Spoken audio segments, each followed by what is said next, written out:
For you guys coming out of the break, what did you like about tonight's game, being able to get the 2 points on the road? I thought it was a tough game to play, tough game to win. Competitive, had to be patient. Penalties, special team situation, losing a starting goaltender. A lot of variables went into the night, but I was happy with the special teams, and obviously finding a way to close out the night was important for us. When you get that altercation like there was late in the second, there's obviously a lot of emotions involved. How do you balance the want to fight and step up for your guy, but also calming down and getting a win?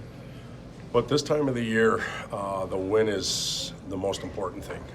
We want to take care of teammates. I'm sure the Ducks team wants to do that as well. But it's about winning right now, and I thought we controlled our emotions fairly well in that situation. We had an opportunity to regroup.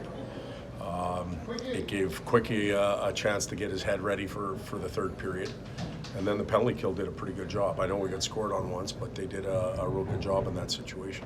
This game probably closer than the score might have looked, but even though standings aside, beating Anaheim always a good win. It was a tough game, it seemed. Yeah, it was, as I said earlier, it was a very tough game. And a lot of variables in it. When you play your rival, it's always nice to come out on the winning end, regardless of where the teams are in the standings and what's going on. They're doing what they have to do as an organization. They're in the exact same spot we were 3 or 4 years ago, and the game still meant a lot to us, and I know it means a lot to the Duck team as well. Phoenix is a cool customer on and off the ice. Do you know that he had that kind of fire within him? He's competitive. It was one of the first things we found out about him when training camp began. Every team has their testing regimen that they go through, and he wasn't going to be denied. He was carrying the goalie union, if you will, and you could see right away he was really competitive. Practice, competitive, even on drills or situations that don't necessarily mean a lot for the goaltender. He's there all the time and wants to make the save, and just a competitive individual. I know that's a flashpoint moment, but competitiveness in itself, how much has it served him given his travels and what he's come from, even just this year alone, but to where he is now? And I think, Eric, you're asking me, does that competitiveness help him through all these? Absolutely. Absolutely. From where he's come from, I mean, being in the A. Absolutely. Let's face it, as we all get a little bit older, we've accomplished our dreams or we're still working towards them. And as you get older and older, it gets a little tighter to get to the finish line. And Phoenix has stuck with it for years. He was given an opportunity and he made good on it. And you can't write a better script than that. So we're all really happy for him. And that perseverance and that competitiveness, I'm sure, drove him day after day to get to the rink and do what he does. It's a difficult situation to come in when Quickie did, and not the way you draw it, maybe getting that first win in a while, but good to see him get rewarded for handling a tough situation. Yeah, there's probably nobody else we'd rather have going in that situation is a guy that's played as many games as he has, played in this building many times in big nights, and came in unexpectedly and did a really good job. So I believe he was the winning goaltender tonight, which is great. We needed that for him. He needed that for him. And it's coaches complimenting both goaltenders. Usually that doesn't happen. You get Gabe back.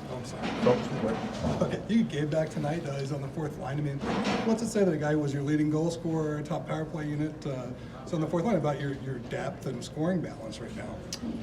I think it says a lot about the organization and how they have built it up over the years.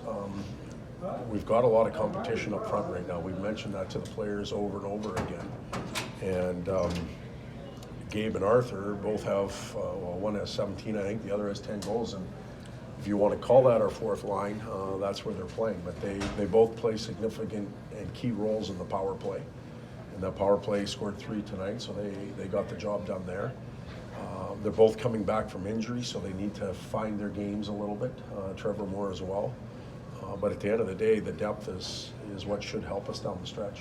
Like you said, the two teams are on different planes, but see the energy tonight, full building, even got a little heated at times. Is that what you want to see when these two get together? Oh, I think so. I don't think we should expect anything less.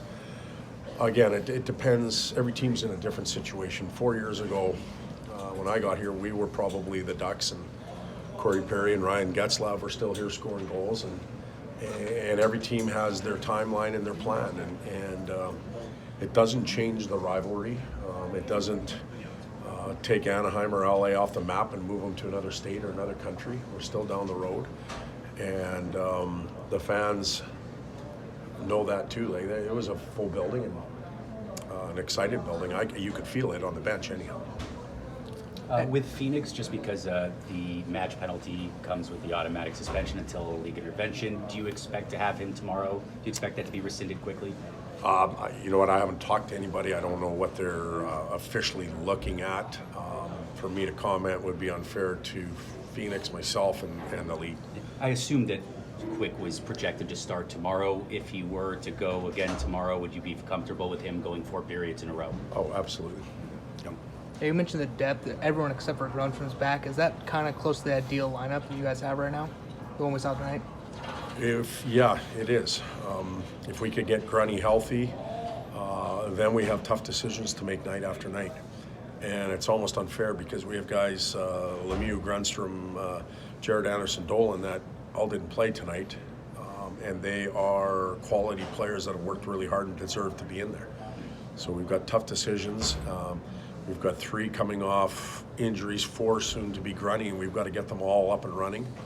And we have to take that into consideration as well when we make these nightly decisions. Not to disrespect the other players, but how hard is it to take Jad out of the lineup right now? Hard. Tough conversation. One of the toughest I've had during the season. And, you know, he's done everything we could ask of him, improved immensely, maybe our most improved player.